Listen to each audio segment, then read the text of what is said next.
It's time now to take a look at what's grabbing headlines across the globe. Solange Morjane is with us for the press review. Solange, great to have you with us. You're starting off with this very touching national ceremony that was held last night in honor of the beheaded teacher, Samuel Paty. Yeah, and to mark the occasion of the national ceremony, Plantu published a cartoon in Le Monde's evening edition. And it is a dove hovering with a pen over the courtyard of the Sorbonne University, where the ceremony was held. And in the drawing, everyone is bowing their heads to an empty classroom.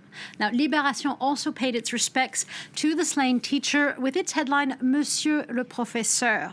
And in an editorial, the paper talks about the tears that many shed last night as they watched the ceremony. For Libération, says that the assassination of Samuel Paty reminds people of their own teachers and of the people that they care for, who have taught them about life and how to live with respect with others. Meanwhile, Le Figaro asks about the future. And now what do we do, they ask. The conservative daily wonders this while publishing as well a call to reform the justice system to allow for stronger crackdowns on radical Islamists. But not everyone at the paper agrees that this is the best path forward, with what Le Figaro calls the French tragedy. On its front page editorial, Le Figaro says citizens need to escape, first and foremost, from a fear-induced silence, that the nation needs to stop with this pas de vague, or let's not make waves mentality. Now, Solange, of course, in the aftermath of this horrific beheading, a conversation has been reignited across France, in the newsroom even, about separatism in certain communities versus Islamophobia even sentiment. And on top of that, there are more headlines popping up about integration versus anti-religious rhetoric. Yeah, and earlier this week, the French Interior Minister said on television that he is shocked by ethnic food aisles, i.e. read halal food aisles, yeah. For English speakers, there is an interesting article and a good analysis piece in The Local, and it lays out the subtext here, how such comments court the far right, create a divide and conquer mentality, and potentially even infringe on individual freedoms by bending the narrative of laïcité or secularism to fit Darmanin's ambitions and his agenda. And Libération essentially lays it out in the same way. In an article entitled, Who's Separating Whom? The paper argues that in the name of combating separatism, Darmanin's words are courting it by, quote, flattering the lowest of basic instincts, end quote. I'm just surprised that in 2020 we're even having conversations about ethnic food aisles. Solange, let's move on to another top story today, and that's, of course, the protests taking place in Nigeria.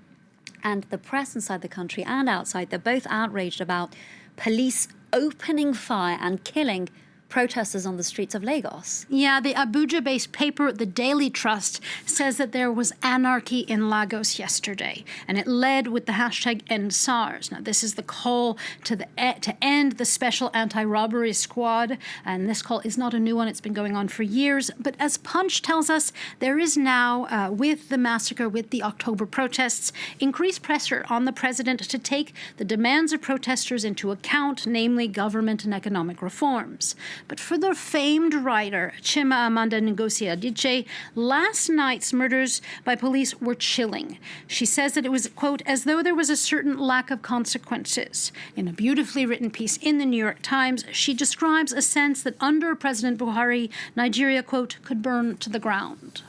Solange, let's turn our attention to the US, where the media has been responding to this report that says over 500 children haven't been reunited with their parents after being taken from them at the US border. 500. Yeah. Let's not mince words.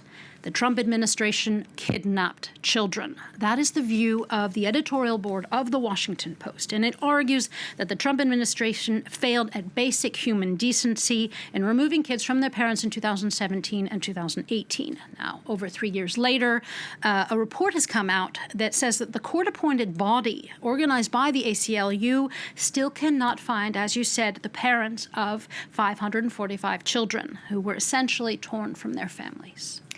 Now, another topic being discussed today is the right to family. This after Pope Francis, of course, backed civil unions for same-sex even couples. Yeah, and in the Italian press, there's much praise for Francis's reversal of the stances of previous pontiffs, saying civil unions should be allowed. Now, Il Fatto Quotidiano calls it a revolution for the head of the Catholic Church to say that, quote, homosexuals are also children of God and that they too deserve families. But in perhaps a move that is perhaps there to appease conservatives, the paper La Repubblica reminds readers that the Pope did not overtly come out for gay marriage, but civil unions. Nevertheless, baby steps and a big one for the LGBTQ community, a sentiment that is expressed perhaps best in the Salt Lake Tribune, where the cartoonist Bagley has a happy-looking Francis saying, "Love is love." Love is love, Yes, but what indeed. I'm not loving right now are he-bangs. What are we talking about? Yes, he-bangs, or as the Brits say, fringes. For an American, that's like the stuff on like cowboy jackets. But male fringes is what we're talking about. The Guardian tells us that male bangs, or cherubim haircuts as they call them, are back in style. And to quote the article, quote, lockdown has forced men into shaggy commitment. On a mass scale, once the brave make it look good, the rest will soon follow. Solange, I'm really not sure about this. Minus your husband, of course, who looks great with fringe or a bang or whatever we're calling it these days. These guys look a little bit peculiar. And we're not supposed to objectify them. You know, they sort of are letting it all hang out, I guess. That's another way of looking at it. Moving on swiftly, Solange Mougin, thank you so much for bringing us the latest on what we're seeing across the global headlines. And thank you for watching France 24. Do stay tuned.